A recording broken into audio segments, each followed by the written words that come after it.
प्रधानमन्त्री पुष्पकमल दाहाल प्रचण्डले हालसम्म चल्दै आएको मुलुकको विकास मोडलबारे पुनर्विचार गर्न आवश्यक रहेको बताउनु भएको छ। बिहिबार बुटवलमा लुम्बिनी केबल कारको उद्घाटन गर्दै प्रधानमन्त्री प्रचण्डले हालसम्मको योजनाबद्ध विकासका प्रयासबाट उत्पादन र रोजगारीको क्षेत्रको प्रगति उत्साहजनक नभएको भन्दै विकास मोडलबारे पुनर्विचार गर्न आवश्यक रहेको बताउनु भएको हो। प्रधानमन्त्री प्रचण्डले देशको विकासमा निजी क्षेत्रको ठूलो योगदान रहेकाले उनीहरूलाई विश्वासमा लिएर देशमा लगानीका सम्भावनाहरूलाई हर समय खुला राख्ने पक्षमा आफू रहेको बताउनुभयो। उहाँले कोरोना महामारीको मारबाट भर्खरै उम्किएको अवस्थामा देशको अर्थतन्त्रलाई चलायमान बनाउन एकपटक आर्थिक क्रान्ति नै गर्नुपर्ने अवस्था आएको उल्लेख गर्नुभयो। मुलुकको अर्थतन्त्रलाई थप चलायमान बनाउने गरी निजी क्षेत्रका साथीहरूकै सुझावलाई सरकारले हालै सार्वजनिक गरेको आगामी आर्थिक वर्षको बजेटमा पनि समेटिएको उहाँले बताउनुभयो। उहाँले पर्यटन क्षेत्रको बहुआयामिक विकासका निम्ति भैरहवा र पोखरा अन्तर्राष्ट्रिय विमानस्थलको नियमित सञ्चालन, होटल लगायत पर्यटन पूर्वाधार निर्माण, सुरक्षा प्रबन्ध एवं पर्यटकको बसाई लम्ब्याउन आवश्यक पर्ने नीति अवलम्बन गरिने बताउनुभयो। उहाँले हालसालै भारतको औपचारिक भ्रमणका क्रममा पनि नेपालमा लगानीका लागि भारतीय उद्योगी व्यवसायीहरूलाई आह्वान गरेको बताउनुभयो।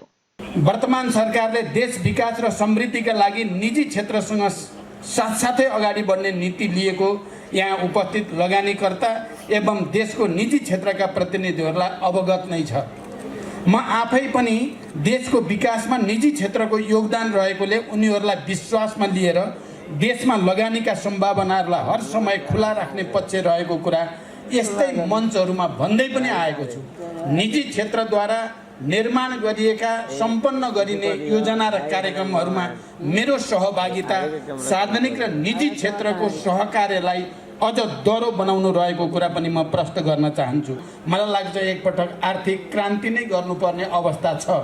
महामारीको मारमा परेका व्यवसायीहरूलाई राहत दिने गरी तथा शिथिल बन्न पुगेको देशको अर्थतन्त्रलाई थप चलायमान बनाउने गरी निजी क्षेत्रका साथीहरूकै सुझावलाई सरकारले हालै सार्वजनिक गरेको आगामी वर्षको बजेटमा पनि समेट्ने प्रयास गरेको छ।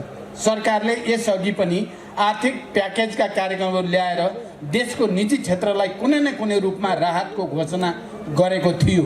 यी दृष्टान्तहरूले वर्तमान सरकार निजी क्षेत्रको साथमा छ, उनीहरूसँगको सहकार्यबाट अघि बढ्न चाहन्छ भन्ने कुरा प्रमाणित भइरहेको छ।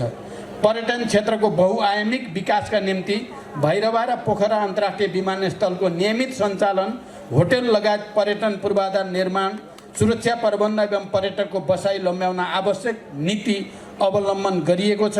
मुलुकभित्रै रोजगारीको अवस्था सिर्जना गर्न आन्तरिक उत्पादन र नवप्रवर्तनको क्षेत्रमा लगानी केन्द्रित गर्नुपर्छ भन्ने मेरो धारणा रहिआएको छ। अर्थतन्त्रलाई चलायमान बनाउन, उद्योग व्यवसायलाई सङ्कटबाट जोगाउन, रोकिएको घर जग्गा कारोबारलाई सुचारू गर्ने निर्णय गरिसकिएको छ। यसले अर्थतन्त्र सुधारका क्षेत्रमा महत्त्वपूर्ण योगदान पुग्ने विश्वास लिइएको छ। तर पछिल्लो समयमा आर्थिक प्रणालीमा व्यावसायिक चक्रभन्दा सम्पत्तिको मूल्य वृद्धि चक्र हावी हुनु दुःखद छ।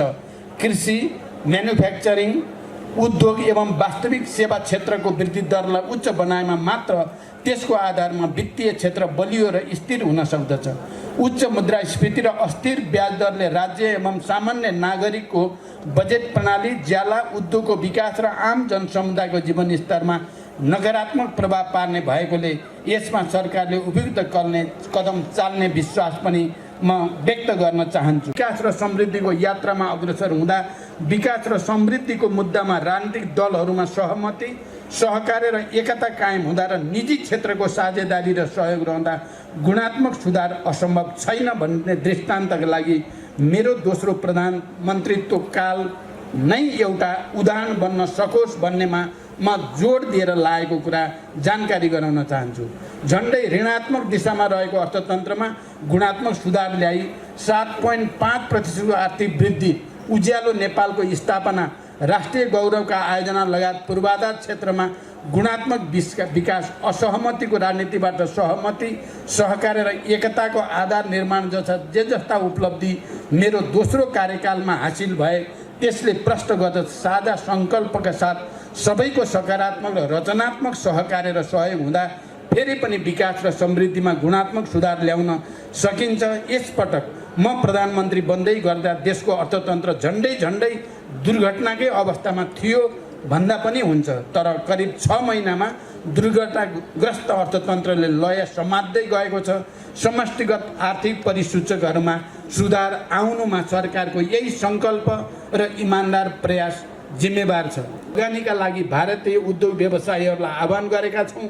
नेपालमा लगानीका सम्भावना रहेकोले यहाँ आई ठुलो मात्रामा लगानी गरेर प्रतिफल लिन नेपालका उद्योग व्यवसायीलाई पनि मैले आग्रह गरेको छु।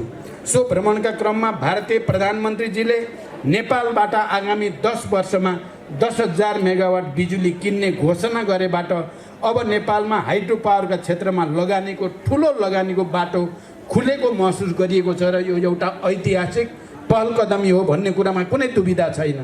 प्रधानमन्त्री प्रचण्डले वर्तमान सरकार निजी क्षेत्रसँगको सहकार्य बिना देशमा समृद्धि सम्भव छैन भन्नेमा प्रष्ट रहेकाले लगानी एवं व्यवसायका क्षेत्रमा आउने जस्तोसुकै समस्या पनि हल गर्न तयार रहेको धारणा राख्नुभयो। लुम्बिनी केबल कार कुल 3.5 अर्ब लगानीमा निर्माण भएको हो।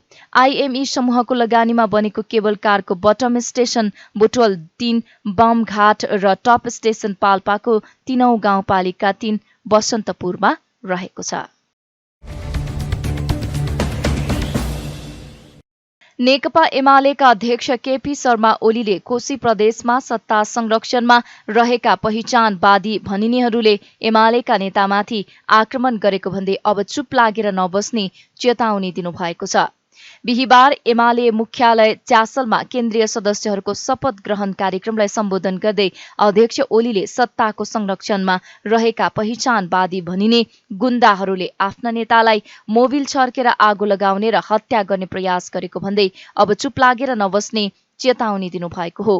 उहाँले आफ्ना कार्यकर्ताको रक्षा गर्न एमाले सक्षम रहेकाले तयारीका साथ जवाफ दिने उल्लेख गर्नुभयो। देशभर आगो फैलाउने जातको आधारमा राज्य र पहिचान पक्षधरहरूलाई भट्काउन प्रचण्डको संलग्नता रहेको उहाँले आरोप लगाउनुभयो। उहाँले जातीय द्वेष फैलाउँदै समाजलाई विभाजन गर्ने षड्यन्त्र कदापि स्वीकार्य नहुने स्पष्ट पार्नुभयो।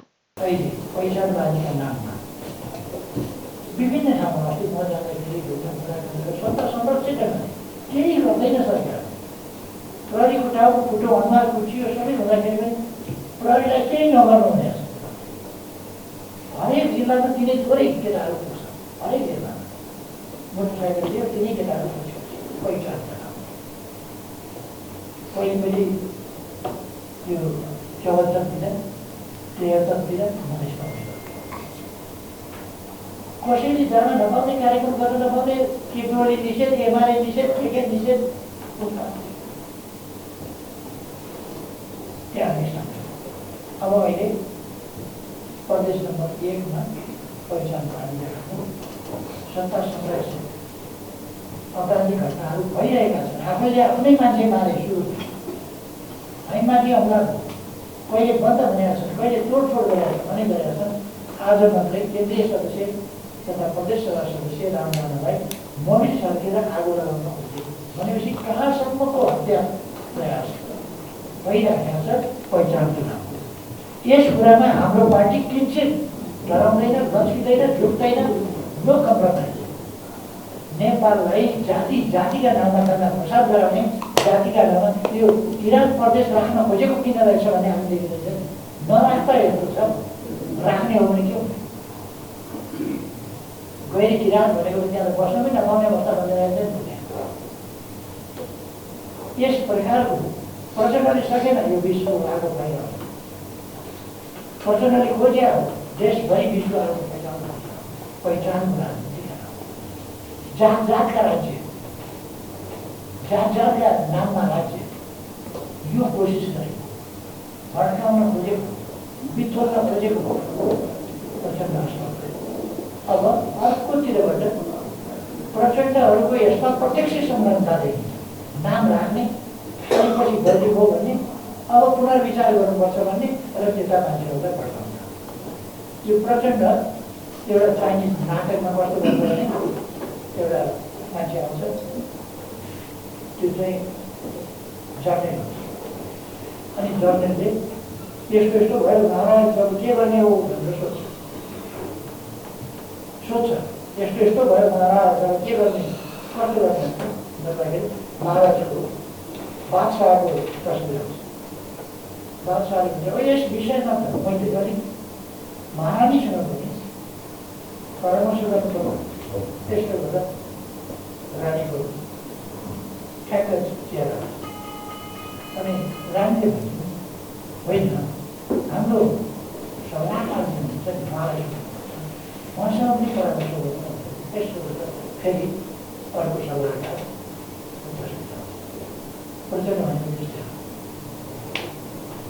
यसो गर्दाखेरि ठुलो चाहिने यस्तो गर्दाखेरि प्रोइन्डियन यस्तो गर्दाखेरि हिंसावादी यस्तो गर्दा शान्तिवादी यस्तो गर्दाखेरि यस्तो गर्दा गर्ने कुरो के हो त्यो एकछिनमा पहिचानवादी एकछिनमा आर्थिकतावादी एकछिनमा फटोवादी एकछिनमा तमासा झट्का यस्तो आवाज झट्का बेग्लै बेग्लै बेग्लै चेहरा फट फट फट जति बेला जस्तो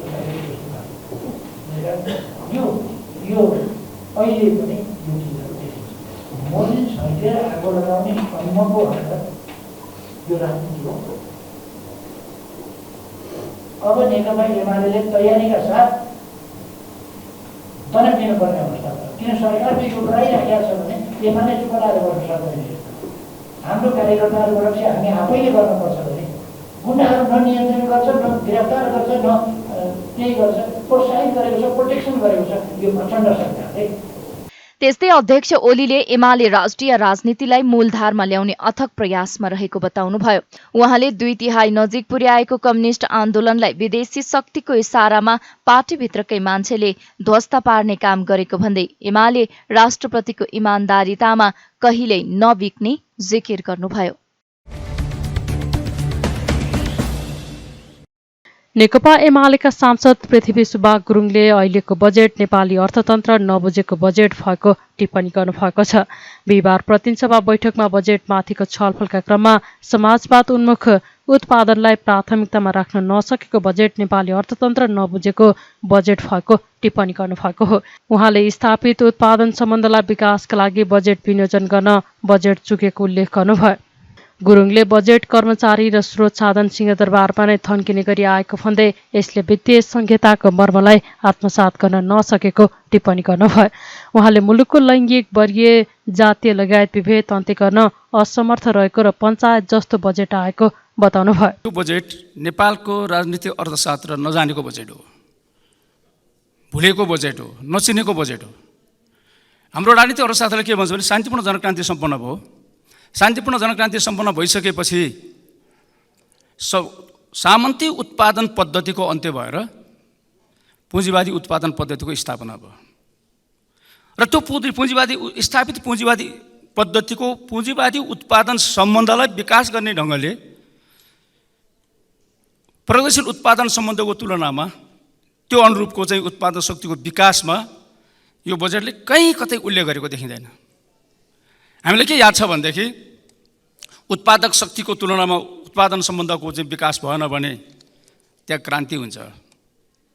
प्रगतिशील उत्पादन सम्बन्धको तुलनामा उत्पादक शक्तिको विकास हुन सकेन भने त्यहाँ प्रतिक्रान्ति हुन्छ। मार्क्सवादीले भनेको कुरा यही हो, राजनीतिक अर्थशास्त्रले भनेको कुरा यही हो। सायद सोभियत सङ्घको चाहिँ 74 वर्षको समाजवादी सत्ता किन चाहिँ ढलेर प्रतिक्रान्ति भयो त्यहाँ। नेपालको यो संसदले पनि नेपालको सरकारले पनि यो कुरा सिक्नुपर्छ भन्ने लाग्छ मलाई। त्यो कुरा भने के भनेदेखि हामीले जुन खालको पुँजीवादी प्रगतिशील उत्पादन सम्बन्ध स्थापना गरेका छौँ हामीले शान्तिपूर्ण जनक्रान्तिका माध्यमबाट तदनुरूपको उत्पादक शक्तिको विकास गरेर मात्रै हाम्रो समाजवादतर्फको चाहिँ गन्तव्यलाई हामी चाहिँ समाजवादतर्फको यात्रालाई हामी सुनिश्चित गर्न सक्छौँ। उत्पादनमुखी अर्थतन्त्रको विकास निर्माण गरेर मात्रै हामी राष्ट्रिय पुँजीको निर्माण गर्न सक्छौँ र राष्ट्रिय पुँजीको विकास गरेर मात्रै यो धनी र गरिब बिचको खाडललाई चाहिँ हामी घटाउन सक्छौँ। आज हामी गोर्बाचोभ त कोही हुन चाहँदैनौँ, किन गोर्बाचोभले समाजवादी उत्पादन सम्बन्ध अनुकूलको उत्पादक शक्तिको विकास गर्न नसकेको कारणले गर्दाखेरि त्यहाँ प्रतिक्रान्ति भएको हो। हामी सबै यहाँ क्रान्ति गरेर शान्तिपूर्ण जनक्रान्ति गरेर सङ्घीय लोकतान्त्रिक गणतन्त्र स्थापना गरेर आएका शक्तिहरूको सरकार हो यो सरकार पनि। यद्यपि मेरो पार्टी यो सरकारमा सामेल छैन, त्यस कारण एउटा आन्दोलनकारी एउटा क्रान्तिकारी हिसाबले के भन्नु पर्थ्यो भनेदेखि अहिलेको राजनीतिक अर्थतन्त्रको हिसाबले अर्थशास्त्रको हिसाबले यो चाहिँ स्थापित चाहिँ जुन उत्पादन सम्बन्ध छ यसको विकासको लागि हामीले बजेटको व्यवस्थापन गर्नुपर्थ्यो। किनभने यो बजेटमा त्यही कुरा मेरो गम्भीर असहमति छ। हामीले यो बजेटको बारेमा कुराकानी गरिरहँदाखेरि मैले अघि नै भने हाम्रो चाहिँ अहिले समाजमा जुन खालको चाहिँ यो सम्पत्तिमा जुन खालको आयमा जुन खालको आय वितरणमा जुन खालको असमानता छ, सम्पत्तिमा जुन खालको असमान वितरण छ र उत्पादित सामानको चाहिँ उपभोगमा जुन खालको असमान वितरण छ, यसलाई चाहिँ हटाउनको लागि यो बजेटले कुन चाहिँ व्यवस्थापन गरेको छ। यो चाहिँ कुनै असमानता हटाउन पनि जान चाहेन हाम्रो बजेट।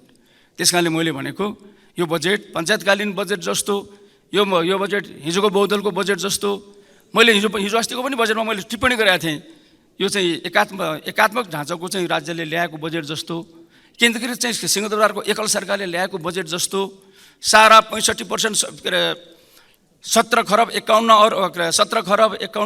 अर्ब र 31 करोडको चाहिँ बजेटमा कति दिएको छ? प्रदेशलाई दिइरहेको चाहिँ अनुदानमा पनि 41 अर्ब चाहिँ घटाएर के सङ्घीय शासन प्रणाली तपाईँहरूको चाहिँ अनवान्टेड गर्भाधानबाट जन्मेको बच्चा हो? त्यस्तै छलफलमा भाग लिँदै माओवादी केन्द्रका सांसद पूर्णबहादुर खर्तीले बजेटले राष्ट्रिय दायित्व बोल्ने अठोट गरेको भन्दै समर्थन जनाउनु भयो। उहाँले बजेटमा राज्यलाई अपरिहार्य नभएका 20 समिति संस्थान खारेज गर्ने वा गाप्ने व्यवस्था कार्यान्वयन सहज नभएको बताउनु भयो। उहाँले प्रशासनिक संयन्त्रहरू केन्द्रीकृत सोचबाट मुक्त हुन नसकेको बताउनु भयो। बजेटले लिएको आर्थिक वृद्धिको लक्ष्य अर्थतन्त्रको आवश्यकता र मौद्रिक नीति तय गर्ने प्रतिबद्धता व्यक्त गरेको छ र बजेटको सार कुरो यही नै हो। निबन्ध नै सही, बजेटले राष्ट्रको दायित्व पुरा गर्ने अठोट बोकेको छ र म यसको दृढ समर्थन गर्दछु। सम्मान्य सभामुख महोदय, बजेटको प्रस्तावप्रति समर्थन जनाउँदै प्रस्तुत बजेटको मुख्य कुरो र व्यावहारिक कार्यान्वयनका बारेमा केही आफ्ना जिज्ञासाहरू र अनुभूतिहरू राख्न चाहन्छु। हामीले जतिसुकै सुन्दर बजेट निर्माण गरे पनि यसलाई सही ढङ्गले कार्यान्वयन गर्न सकिएन भने यो केवल गफ मात्रै सीमित हुन्छ। देशमा राजनीतिक संहिता आएपछि प्रशासनिक संहिता आएको छैन। हाम्रो प्रशासनिक संयन्त्रहरू केन्द्रीकृत मानसिकताबाट मुक्त हुन सकिराखेका छैनन्। बजेट पास भएको केही महिनाबाट नै कार्यान्वयनमा जाने अवस्था अहिलेको प्रशासनिक संरचना र नीति नियमहरू पर्याप्त छैनन्। खारेजी तथा गाभिने भनेर प्रस्ताव गरिएका 20 वटा निकायहरूको व्यवस्थापन गर्नमा फेरि पनि लफडा सुरु हुनेछ। अहिलेसम्म मालिक भएर कदाइ गरेका अधिकृतहरूको कसको माथामा बस्ने भन्ने लडाइँ सुरु हुन्छ र राजनैतिक दल र नेताहरू तिनीहरूको पक्ष लिने पक्षधरता जनाउने प्रक्रियाको सुरुवात हुन्छ र यो प्रक्रियाको व्यवस्थापन ठुलो चुनौती हुनेछ र यसको समाधानमा सरकारले एकदमै ध्यान दिन जरुरी छ। हाल प्रतिपक्षी दलमा रहेका एकजना नेताले एउटा कार्यक्रममा बोल्नु भएको रहेछ। मैले भिडियो हेरेँ। त्यो के भन्नुभएको रहेछ भने गाँजाको रेसाबाट बनेको कपडाको कोट कम्तीमा अन्तर्राष्ट्रिय बजारमा $500 देखि $1000 एक पिसको बिक्री गर्न गर्छौँ। यो कानुन पास गर्यो भने हरेक नेपालीलाई मिनिमम वार्षिक 20-25 लाख कमाउने गरी ग्यारेन्टी दिन्छु भन्ने ठोकुवा गर्नुभएको रहेछ। लोकल रक्सी त आफ्नै सिप हो, यसलाई किन प्रोत्साहित नगर्ने? गाँजा खाने शिवलाई चाहिँ हामीले भगवान भनेर ढोक्न जाने अनि गाँजालाई हामीले हिट गर्ने भनेर भन्नुभएको रहेछ। तर यही रोस्टमबाट सरकारको बजेटमा छलफल गर्दै जाँदा मैले बिर्सेँ, एकजना मान्यज्यूले दोहोऱ्याइ तेह्रै भन्नुभयो, गाँजा भात हो, गाँजा नेपालको प्राथमिकता हो, गाँजा खोल्ने कसले चाहेको, गाँजा कसलाई चाहिएको भनेर भन्नुभयो। यसैले राष्ट्रको नेतृत्व गरेका राजनीतिक जीवनको अनेकन आरोह अवरोह पार गरेका अग्रजहरूबाट छलफलको यो स्तर मैले कल्पना पनि गरेको थिएन र आज आम जनताको पनि यो अपेक्षा होइन। आम जनताको हामीप्रतिको आशंका छन्, गुनासाहरू छन्, अपेक्षाहरू छन् र भरोसाहरू पनि गरेका छन्, किनकि तिनीले नै हामीलाई विजयी बनाएर पठाएका छन्। तर हाम्रो छलफलको प्रक्रियाले जनतामा विश्वास होइन, निराशा पैदा गरेको छ। त्यसै राप्रपा अध्यक्ष राजेन्द्र लिङदेनले राप्रपा नागरिकता विधेयकको विरोधमा रहेको प्रचार भएको भन्दै आफूहरूको विरोध प्रक्रियामा मात्रै रहेको बताउनु भयो। वंशजको आधारमा नागरिकता पाउनु पर्दछ भन्ने कुरामा कुनै दुविधा र फरक मत नभए पनि जन्मको आधारमा नागरिकता वितरण गर्दा त्यो सुविधा लिएर कुनै विदेशीले नागरिकता लिएको छ भने तिनीहरूलाई छानबिन र कारबाही हुनुपर्छ भन्नेमा दृढ रहेको बताउनु भयो। लिङदेनले बजेट अनुदान र ऋणमा आधारित रहेको भन्दै जनअपेक्षा अनुसारको अर्थतन्त्र सुधार गर्न नसक्ने जिकिर गर्नुभयो। उहाँले करको दायरा बढाउने क्रममा अन्धाधुन्दा निर्णय गरेको र यसले दुष्प्रभाव पर्न सक्ने बताउनु भयो। केही पक्षबाट नागरिक समाजमा हामी नागरिकता विधेयकको विपक्षमा थियौँ भन्ने जस्तो प्रचारहरू भइराखेको छ। हामीले अस्ति पनि भन्यौँ कि हामी त्यो प्रक्रियाको विरुद्धमा थियौँ। विषयमा त अब संसदमा आएपछि छलफल हुन्छ, त्यसपछि हामीले हाम्रो धारणाहरू राख्छौँ र मूलभूत रूपमा जो बाबुआमा नेपाली नागरिक छन् उनीहरूका छोराछोरीले नेपाली नागरिकता पाउनुपर्दछ, वंशजको आधारमा नागरिकता पाउनुपर्छ भन्ने कुरामा हाम्रो कुनै द्विविधा र फरक मत छैन। तर फेरि पनि त्यो जन्मको आधारमा नागरिकता वितरण गर्दाखेरि त्यो सुविधा लिएर कसैले कुनै विदेशीले नागरिकता लिएको छ भने तिनीहरूमा छानबिन हुनुपर्दछ र त्यस्तोलाई कारबाही हुनुपर्दछ भन्ने कुरामा फेरि हामी निरन्तर कायम छौँ। त्यसकारण त्यो गलत प्रचार नगरियोस्।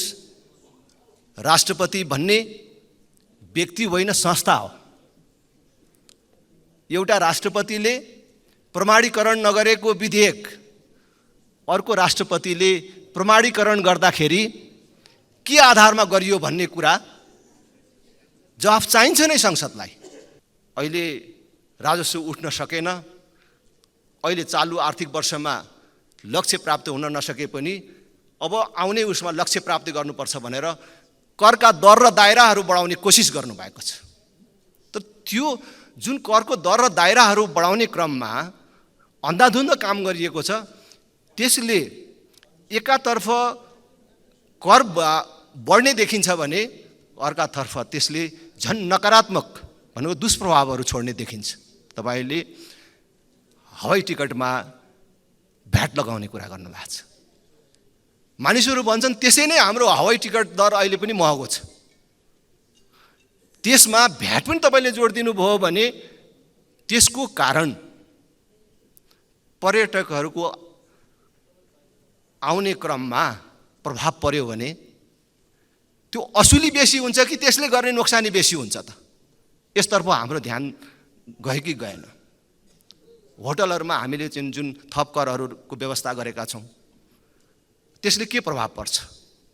त्यसतर्फ हामीले ध्यान पुर्याउन सक्यौँ जस्तो भन्ने मलाई लाग्दैन।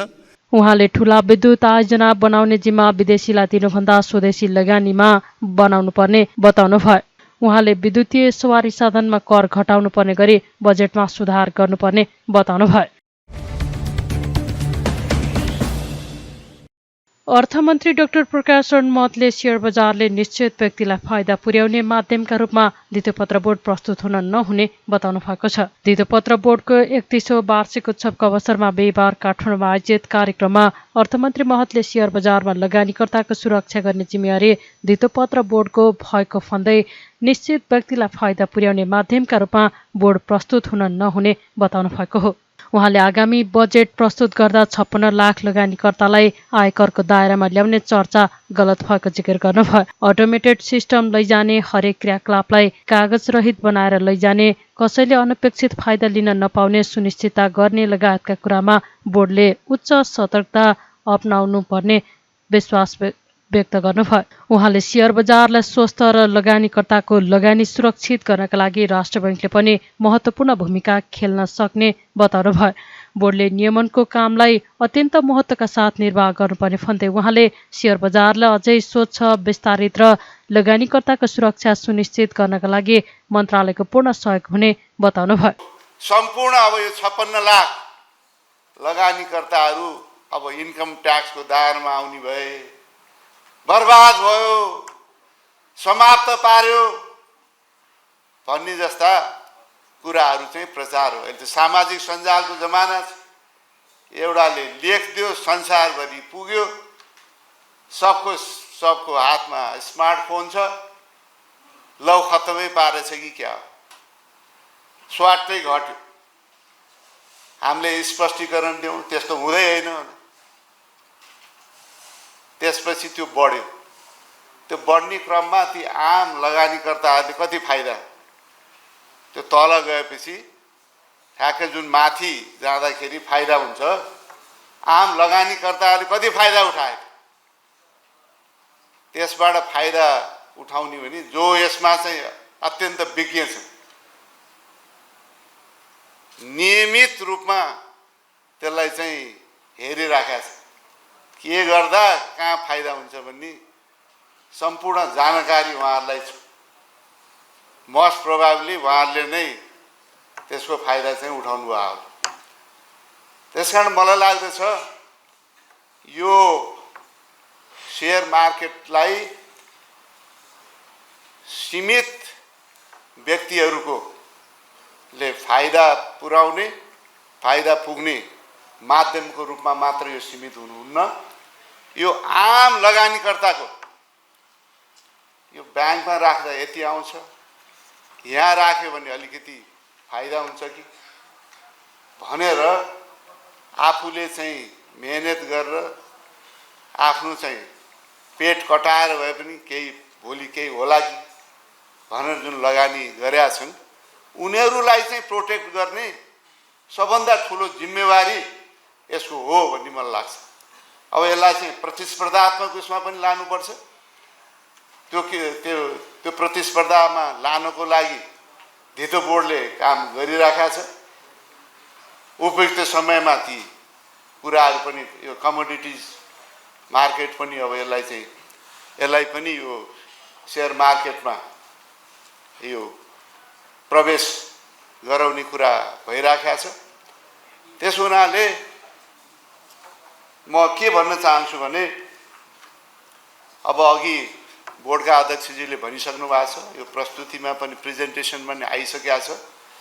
यसो अटोमेटेड सिस्टममा लाने र पेपरलेस हरेक क्रियाकलापहरूलाई चाहिँ पेपरलेस बनाएर लाने, कसैले अनड्यू एडभान्टेज लिन नपाओस् त्यसको सुनिश्चितता गर्ने, रिगरस मोनिटरिङ गर्ने र कसैले पनि अनड्यू फाइदा लिने, अघि इनसाइडर ट्रेडिङको कुराहरू पनि उहाँले गर्नु। यी सबै कुरामा उच्च सतर्कता धितोपत्र बोर्डले निर्वाह गर्नेछ भन्ने मलाई लागेको छ।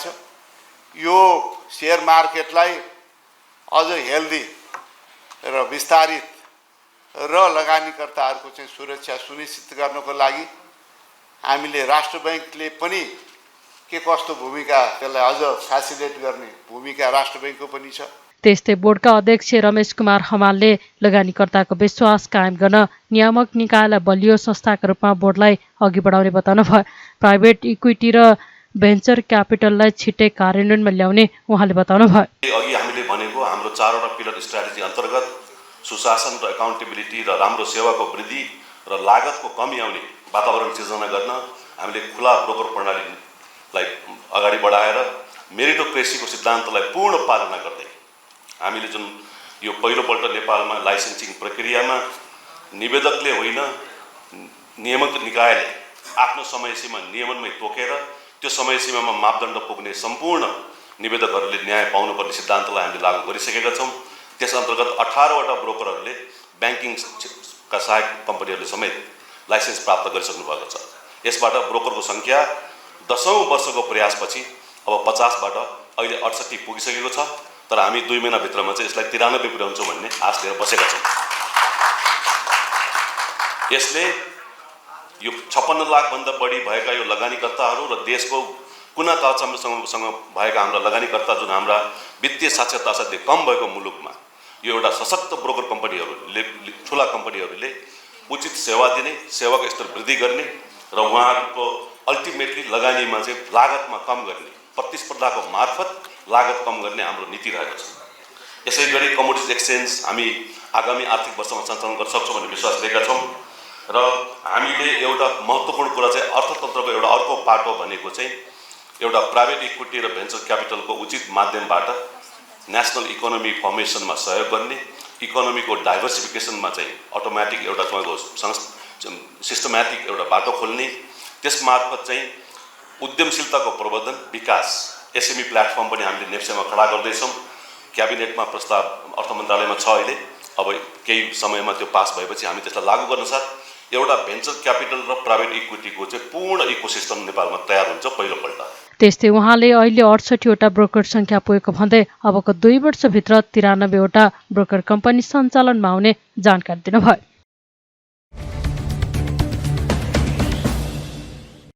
राष्ट्रिय स्वतन्त्र पार्टीका सभापति रवि लामिछानेले नागरिकता विधेयक प्रमाणीकरणको प्रक्रियामा विमति रहेको बताउनु भएको छ। प्रतिनिधि सभाको बिहिबारको बैठकमा बजेटमाथिको छलफलमा भाग लिँदै लामिछानेले नागरिकता विधेयक सदनमा ल्याएर छलफल गरेको भए पनि छलफल हुने र अहिलेको संसदमा रहेका सबैले स्वामित्व लिने अवस्था बन्ने भए पनि विधेयक प्रमाणीकरणको प्रक्रियामा बेमती रहेको बताउनु भएको हो।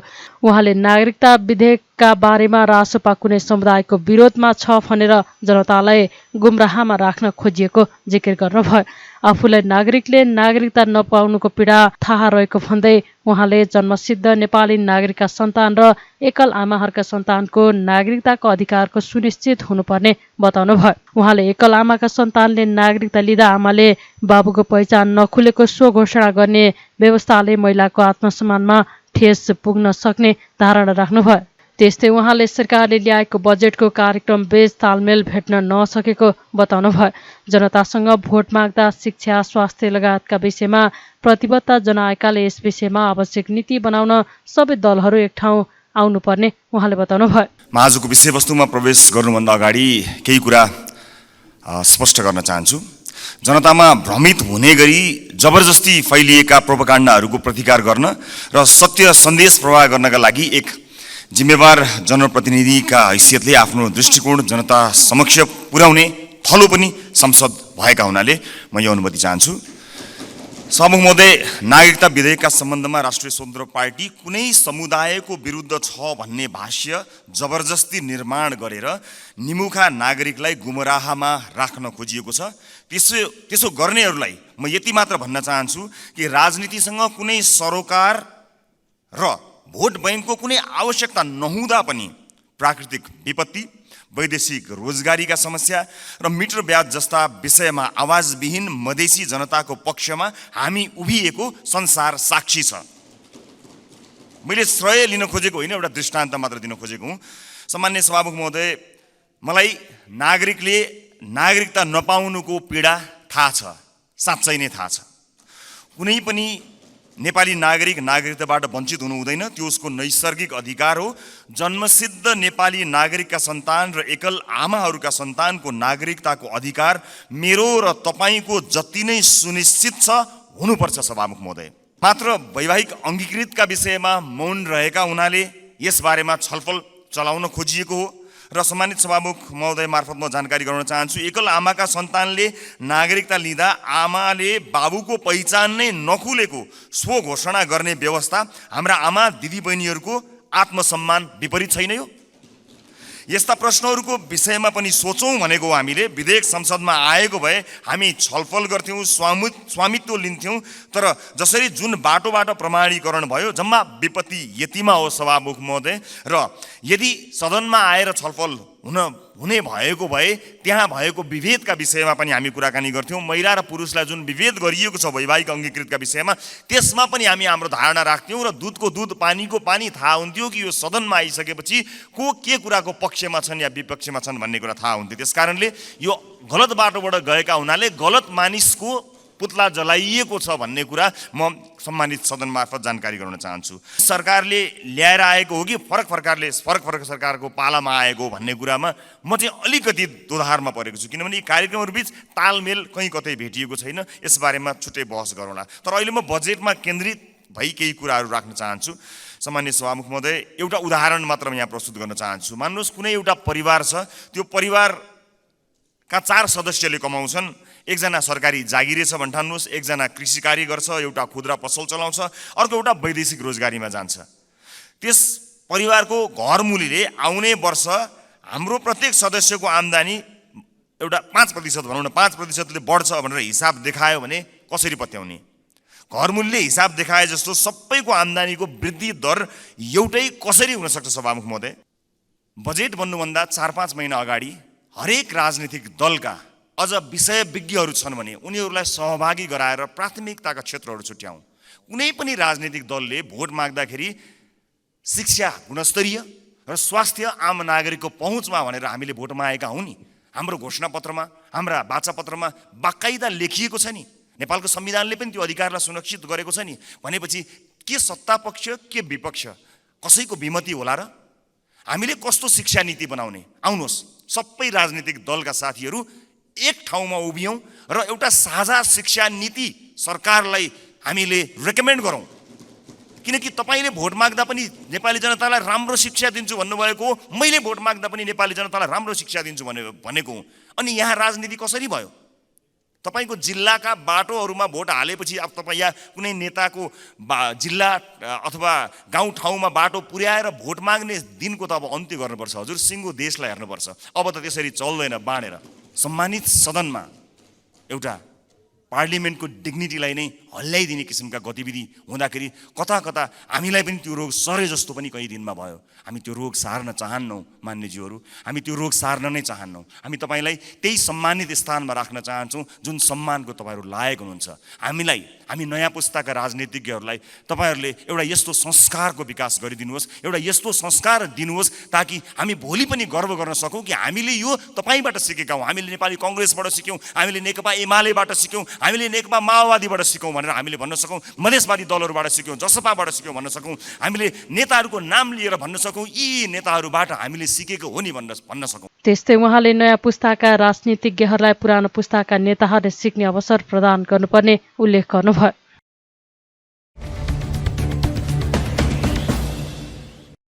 नेपाल समाजवादी पार्टीका अध्यक्ष डाक्टर बाबुराम भट्टराईले पुनरुत्थानवादी शक्तिहरू संघीय लोकतान्त्रिक गणतन्त्रको विरुद्धमा सलबलाउन खोजिरहेको बताउनु भएको छ। बिहिबारबाट भक्तपुरमा शुरू भएको समाजवादी पार्टीको केन्द्रीय समिति बैठकमा राजनीतिक प्रतिवेदन पेश गर्दै भट्टराईले पछिल्लो समय उत्पीडित जाति र आम जनतामा निराशा र असन्तुष्टि बढ्दै गइरहेको र यसबाट फाइदा लिँदै धमिलो पानीमा माछा मार्न पुनरुत्थानवादी शक्तिहरू गणतन्त्रको विरुद्धमा नै सलबलाउन खोजिरहेको बताउनुभयो। प्रत्यक्ष निर्वाचित कार्यकारी राष्ट्रपतीय प्रणाली र पूर्ण समानुपातिक संसद जातीय भाषिक पहिचानका आधारमा प्रदेशहरूको पुनः सीमाङ्कन र नामाङ्कन लगायतका संशोधन नभएसम्म राजनीतिक अस्थिरता र जनताको असन्तुष्टि कायम रहन्छ भन्ने कुरा अहिले व्यवहारत पुष्टि हुँदै गएको उहाँले बताउनुभयो। उहाँले 2 पटकको आम निर्वाचनपछि पनि देशमा राजनीतिक स्थिरता कायम हुन नसकेका कारण सुशासन र आर्थिक सामाजिक रूपान्तरण हुन नसकेको बताउनुभयो। सत्य निरूपण तथा मेलमिलाप आयोग र बेपत्ता व्यक्तिहरूको छानबिन आयोगको काम छिटो सम्पन्न गर्न जरुरी रहेको भन्दै यस्तो हुन नसके देशमा अर्को द्वन्द्वको खतरा मडारिन सक्ने उहाँले तर्क गर्नुभयो। लोकतन्त्रका यी आधारशिलामा टेकेर मात्र समृद्धि र समाजवादको दिशामा अघि बढ्न सकिने भएकाले यस विषयमा पार्टीको बैठकले विशेष निर्णय गर्ने उहाँले जानकारी दिनुभयो। उहाँले स्थापित कम्युनिस्ट ब्रान्डका दलहरू र भुल्काका रूपमा आएका नयाँ दलहरू आफ्नो दलबीच के फरक छ भन्ने कुरा पनि बैठकले स्पष्ट पार्ने जिकिर गर्नुभयो। असमानता विसङ्गतिहरूको अन्त्य गरेर हामीले निर्माण गरेको सङ्घर्ष गरेर ल्याएको यी जुन उपलब्धि छन् यसको रक्षा गर्दै नेपाललाई छोटो अवधिमा समतामूलक समृद्धिको दिशामा लाने एउटा न्यायपूर्ण समाज निर्माण गर्ने लक्ष्यसहित बनेको हाम्रो पार्टी हो। देशको विविधतालाई सम्बोधन गर्न हिमाल पहाड मधेसका सबै जातिबीच उनीहरूको जातीय र भाषीय पहिचानको आधारमा संहिताको व्यवस्थापन गर्ने, देशमा चरम भ्रष्टाचारको जुन विकृति छ, अहिले त भ्रष्टाचार नगर्ने मान्छे कोही छ भनेर खोज्नु पर्ने, भ्रष्टाचार कोही छ भन्नुभन्दा पनि भ्रष्टाचार नगर्ने कोही छ भनेर सिलो खोज्नु पर्ने यस्तो ठुलो एउटा सङ्क्रामक रोगबाट गुज्रेको अवस्था छ। त्यसको अन्त्य गरेर देशलाई सुशासन दिने र देशको साधन स्रोतको उचित उपयोग गरेर छोटै हाम्रै जीवनकालमा समृद्धि, केही व्यक्तिको निम्ति समृद्धि होइन, सबैको निम्ति समृद्धि, अर्थात् सबैको निम्ति लोकतन्त्र, सबैको निम्ति समृद्धि हो। यो लक्ष्य प्राप्त गर्ने लक्ष्य सहित जुन हामीले पार्टीको यो सुरुवात गरेका थियौँ। विभिन्न घुम्तीहरू भए, त घुम्ती हुँदै अहिले हामी विभिन्न नामहरू भए, हाम्रा विभिन्न चुनाव चिन्हहरू भए, कतिपयले अलि व्यङ्ग्य पनि हामीले जनताले पनि तपाईँको पार्टी कुन हो, के नाम हो, कुन चिन्ह हो, अर्कोचोटि के लिएर आउनुहुन्छ भनेर व्यङ्ग्य गर्ने सम्झिने अवस्था भयो। तैपनि हामी संसार बदल्न र नेपाललाई बदल्न, अग्रगामी दिशामा लैजान, पछाडि फर्काउनु होइन, अग्रगामी दिशामा लैजान, त्यो सङ्कल्पसहित हिँडेका अगुवाहरूको यो पार्टी भएको हुनाले हामीले यो बैठकबाट यो बैठकबाट सबै प्रकारका अन्यल अकर्मण्यता भ्रम हामीले चिर्नेछौँ। हाम्रो पार्टीको स्पष्ट दिशा के हो, हामी कहाँ जान खोजेको, हाम्रो छुट्टै पहिचान के हो, स्थापित काङ्ग्रेस कम्युनिस्ट ब्रान्डका जुन पार्टीहरू छन् र अहिले फेरि विभिन्न भूलकाका रूपमा नयाँ शक्तिहरू उदाइरहेका छन्, त्योभन्दा फरक नेपाल समाजवादी पार्टी कुन अर्थमा फरक हो भन्ने कुरालाई स्पष्ट ढङ्गले हामीले यहाँ राखेर हामी जानेछौँ। त्यसैले अहिले अरू छलफल हामी पछि एजेन्डा वाइज गर्दै जानेछौँ, अरू विषय पनि साथीहरूले क्रमशः राख्नुहुनेछ। तर हामीले यो मुख्य पार्टीको कार्यदिशा भनेको राजनीतिक कार्यदिशा हो।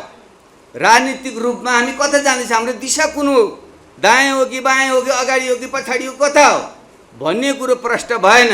र त्यसलाई जाने अगाडि जाने खुड्किला के हुन्, त्यसको कार्यनीति र रणनीतिका जुन खुड्किलाहरू हुन्छन् ती के हुन् र कसरी हामीले लक्ष्य प्राप्त गर्न खोजेका हो त्यसलाई कार्यदिशा भनिन्छ। त्यसैले हामीले स्पष्ट कार्यदिशा भएन भने अरू जतिसुकै मेहनत गरे पनि, राम्रो सङ्गठन बनाए पनि, चुनावमा अलिकति चुरीफुरी गरे पनि, राम्रो प्रचार प्रसार गरे पनि त्यो छेडेको हुन्छ।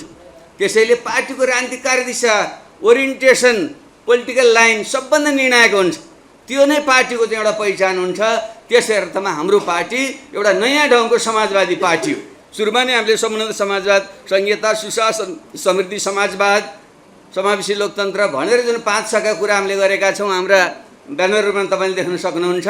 त्यसमा पनि मुख्य हाम्रो कार्यदिशा भनेको समुन्नत समाजवाद अर्थात् नयाँ ढङ्गको समाजवाद, जो पुँजीवाद पनि होइन, त्यो साम्यवाद पनि होइन, त्योभन्दा अगाडि बढेको समावेशी लोकतन्त्र, सहभागितामूलक लोकतन्त्र सहितको अहिलेको युगका आवश्यकता पूर्ति गर्ने ढङ्गको यी सबै कमजोरीबाट मुक्त प्रकारको समाजवाद हाम्रो चाहिँ बाटो हो। त्यसले यसलाई यो पार्टीको रूपमा पुनर्गठन भएपछि प्रष्ट ढङ्गले हामीले राख्न पाएका थिएनौँ, दस्तावेजीकरण गर्न पाएका थिएनौँ र हामी सबैले एउटै भाषामा बुझ्ने, एउटै भाषामा जनतामा पुर्याउने र त्यो एउटा शक्तिमा रूपान्तरण गर्न हामीले सकेका थिएनौँ। त्यसैले मैले यो भूमिका किन बाँध्दैछु भने म दस्तावेज पढ्न गइरहेको छु, तपाईँहरू हातमा छ, म पढ्न किन गइरहेको छु भने यो दस्तावेज हामीले तत्कालको निम्ति कार्यक्रमिक हिसाबले मात्रै यो छैन। तत्काल कार्यक्रम कार्ययोजना त चाहिन्छ सामान्य रूपमा, तर हामीले के सोच्यौँ भने जबसम्म पार्टीको कार्यदिशा स्पष्ट हुँदैन, पार्टीका नेता र कार्यकर्ता एउटै बुझाइ हुँदैन, जनताले हाम्रो पहिचान के हो, मुख्यतः एउटा पुँजीवादी धार लिएको नेपालको सन्दर्भमा उदारवादी लोकतन्त्र पक्षधर काङ्ग्रेस र एउटा राज्यले सबै थोक नियन्त्रण गर्ने अथवा राज्य समाजवाद अथवा साम्यवाद कम्युनिजम भन्ने धारका जुन पार्टीहरू छन् त्योभन्दा यो कसरी भिन्न हो भनेर आम जनताले बुझ्ने गरी अगाडि बढ्नको त्यो कार्यदिशा स्पष्ट पार्नमा चाहिँ यो अहिलेको चाहिँ हामीले राजनीतिक दस्तावेजले केन्द्रित गरेका छौँ। फेरि पनि एक सरो हामी सबैले सामान्य ढङ्गले पढ्यौँ भने सहज हुन्छ भनेर म त्यो पढ्न गइरहेको छु। त्यसपछि चाहिँ जुन हाम्रो चाहिँ ग्रुप विभाजन हुन्छ त्यहाँ चाहिँ तपाईँले चाहिँ फेरि परिच्छेदमा छलफल गरेर तपाईँहरूले चाहिँ एउटा निचोड सुझाव दिनुहुनेछ। यो अन्तिम होइन, यसमा तपाईँहरूको सुझाव लिएर यसलाई समृद्ध गरिनेछ र यो केन्द्रीय समितिको बैठक हो, यहाँ सबैले आफ्नो मत खुला राख्न पाइन्छ। त्यसैले हामीले तपाईँहरूले आफ्नो ग्रुपमा पनि त्यसरी छलफल गर्नुहोस्, यहाँ पनि अब एउटा ठिक छ समयको पाबन्दी छ, सबैले बोल्न चाहिँ समय नहोला, त्यसैले चाहिँ तपाईँले नोटहरू बनाएर चाहिँ त्यसरी ल्याउन सक्नुहुन्छ र हामीले पूर्ण अभिव्यक्ति स्वतन्त्रताको प्रत्याभूति यो बैठकमा हामीले गर्छौँ। हो समय त मर्यादित त हुनु पर्यो होइन, अत्यन्त फेरि गाली गलौजमा उत्रन चाहिँ हुँदैन, तर मर्यादित ढङ्गले आफ्नो तर्कपूर्ण ढङ्गले साथीहरूले राख्नुहुनेछ र तपाईँहरूको सुझाव समेतलाई समेटेर यसलाई अन्तिम रूप दिइनेछ। त्यसैले यो बैठकबाट फर्कँदा हामी अहिले नेउरू जुन मुख लिएर आएका छौँ एकदम प्रज्वलित भएर हामी चाहिँ जानेछौँ भन्ने मलाई विश्वास छ। किनकि जब दिमाग प्रष्ट हुन्छ, आँखा प्रष्ट हुन्छ अनि मान्छे खुसी चाहिँ त्यहाँबाट प्रज्वलन हुन्छ। दिमाग तपाईँको खुलेको छैन, गाँठो परिरहेको छ, कता हो अँध्यारो देखिरहनु भएको छ, भोलि के हुने हो, कता जाने हो भन्ने भयो भने जतिसुकै आँख्नु खोज्दाखेरि पनि त्यो हाँसो कृत्रिम हुन्छ। त्यसले यहाँबाट फर्कँदा हामी एउटा प्रज्वलित भएर स्पष्ट दिमाग र आँखा खोलेर हामी जानेछौँ। राजनीतिक प्रतिवेदनमा भट्टराईले राष्ट्रिय जनता पार्टीसँग एकता गरेर जसपा निर्माण गर्ने कार्य सैद्धान्तिक रूपमा सही भए पनि वैचारिक राजनीतिक कारण एकता कायम गर्न नसकिएको उल्लेख गर्नुभएको छ। 2 दिनसम्म चल्ने बैठकले पार्टीको भावी रणनीति तय गर्ने बताइएको छ। राष्ट्रिय सभाका अध्यक्ष गणेश प्रसाद तिमल सिन्हाले बजेटमाथिको छलफलका क्रममा सांसदहरूले राखेका प्रश्न र जिज्ञासा टिपोट गर्न अर्थ मन्त्रालयका उपसचिव भन्दा माथिल्लो स्तरका कर्मचारी राख्न निर्देशन दिनुभएको छ। राष्ट्रिय सभाको बिहिबारको बैठकमा सांसदहरूले बजेटमाथिको छलफलका क्रममा मन्त्री उपस्थित नभएको भन्दै आपत्ति जनाएपछि अध्यक्ष तिमल सिन्हाले मन्त्रालयका उपसचिव भन्दा माथिल्लो स्तरका कर्मचारी राखेर टिपोट गर्ने व्यवस्था गर्न निर्देशन दिनुभएको हो।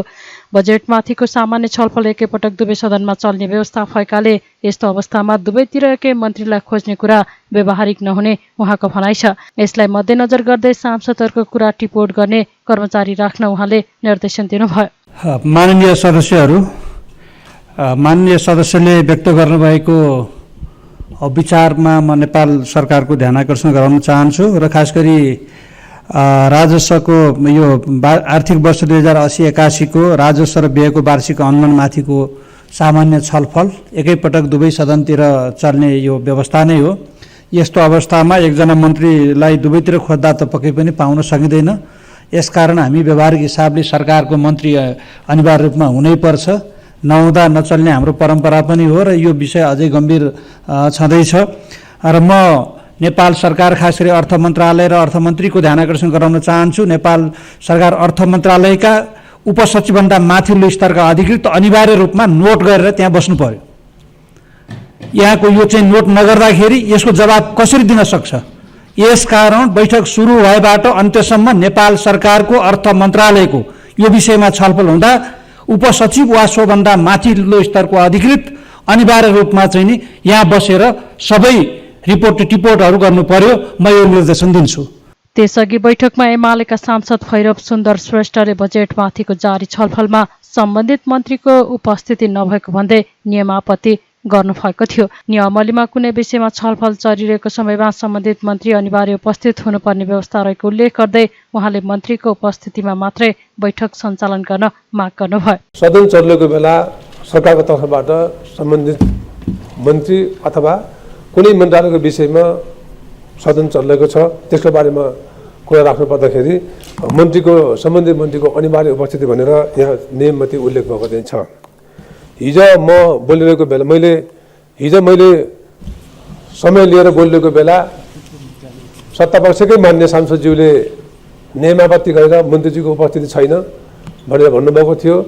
त्यतिखेर मैले पनि त्यही रस्टमबाट उभिएर के भनेको थिएँ भन्दा सर्ट टाइमको निम्ति मान्य मन्त्रीजी बाहिर जानुभएको होला भन्ने लागेको चाहिँ थियो।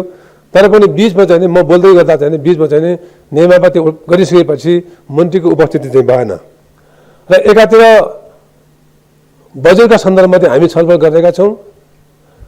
आर्थिक वर्ष 2080 र 81 का सन्दर्भमा हामी छलफल गरेका चाहिँ छौँ। मन्त्रीको उपस्थिति अनिवार्य भनेर हाम्रो नियमले चाहिँ भन्छ र मन्त्रीको उपस्थिति बिना चाहिँ बैठक नचलाइयोस् भनेर मैले ध्यानाकर्षण गर्दाखेरि पनि मन्त्री आइहाल्नुहुन्छ भनेर कस्तो स्थिति भयो भने सत्तापक्षकै मान्यज्यूहरू मन्त्रीको खोजीमा दौडादौड भएको स्थिति चाहिँ रह्यो। त्यस्तो स्थितिमा बैठक चाहिँ अगाडि चाहिँ भयो। अब यही रूपमा चाहिँ बैठक चाहिँ अगाडि बढाउने हो, यसरी नै चलाउने चाहिँ हो भने वास्तवमा चाहिँ हाम्रो चाहिँ यो नियमावलीको संसदको गरिमा पनि गर्ने, नियमावली व्यवस्था गरे अनुरूप पनि मान्य मन्त्रीज्यूहरू नचल्ने हो भने नेकपा एमाले यस किसिमको सदन चलाउने चाहिँ सवालमाथि हामी चाहिँ बैठकमा सहभागी चाहिँ भएर बैठक चलाउने कुरामाथि मन्त्रीजीको अनुपस्थिति बिना बैठक चलाउने कुराको विषयमाथि हामी गम्भीर छौँ। श्रेष्ठले बुधबारको बैठकमा पनि आफूले यस विषयमा ध्यानाकर्षण गराएको र सत्तापक्षका सांसदले पनि यो विषयलाई उठाएको स्मरण गराउनुभयो। दाङको तुलसीपुर उपमहानगरपालिका वडा नम्बर 11 मोतीपुरका किसानहरूले लगाएको बन्दागोपी बिक्री नभएपछि गाईबस्तुलाई खुवाउन थालेका छन्। मोतीपुरका किसानहरूले करिब 7 बिघा क्षेत्रफलमा बन्दागोपी खेती गरेका छन्। बन्दागोपी बिक्री नभएपछि किसानहरूले दिनहुँ गाईबस्तु चराउने, काटेर खुवाउने गरिरहेका छन्। करिब 1 बिघा क्षेत्रफलमा लगाएको बन्दागोपी बिक्री नहुँदा गाईबस्तुलाई खुवाउनु परेको मोतीपुरका किसान बुद्ध कली डाँगीले गुनासो गर्नुभयो। 1 कट्ठा जग्गामा 12 क्विन्टलसम्म बन्दागोपी उत्पादन भएको छ। मोतीपुर गाउँमा मात्रै करिब 1400 क्विन्टल बन्दागोपी उत्पादन भएको छ। अघिल्लो वर्ष धेरै खेती गर्दा राम्रो मूल्य पाएको बन्दागोपी यस वर्ष धेरै जग्गामा खेती गर्दा बिक्री नभएपछि आफूहरू मर्कामा परेको अर्का किसान डम्बर कुमारी खत्रीले बताउनुभयो। प्रति केजी 5 रुपियाँमा पनि बिक्री नभएको किसानको भनाइ छ। बजारसम्म लैजाँदा ढुवानी खर्च समेत नउठ्ने भएपछि किसानहरू अब गाई भैँसीलाई खुवाउने अवस्थामा पुगेका हुन्। नेपाली सेनाको 18 नम्बर बाहिनी अड्डा उदयपुरमा रहेको सर्पदंश उपचार केन्द्रलाई प्रदेश सरकारले स्वास्थ्य सामग्री हस्तान्तरण गरेको छ। त्रियुगा नगरपालिका वडा नम्बर 3 झुल्केमा रहेको नेपाली सेनाको 18 नम्बर बाहिनीद्वारा सञ्चालित सर्पदंश उपचार केन्द्रमा कोशी प्रदेश सरकारका स्वास्थ्य मन्त्री तिलकुमार मेन्याङ्बो लिम्बुले भेन्टिलेटर हस्तान्तरण गर्नुभएको हो।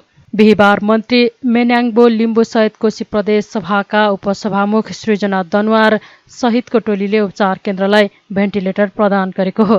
उदयपुर जिल्ला विषालु सर्पको उच्च जोखिममा रहेको जिल्ला हो। उदयपुरमा हरेक वर्ष हजारौंको संख्यामा सर्पको टोकाइका बिरामी पाइने गरेका छन्।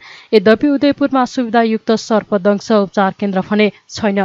त्रियुगा नगरपालिका वडा नम्बर 3 झुल्केमा रहेको नेपाली सेनाको 18 नम्बर बाहिनीद्वारा सञ्चालित सर्पदंश उपचार केन्द्र पनि सुविधायुक्त छैन।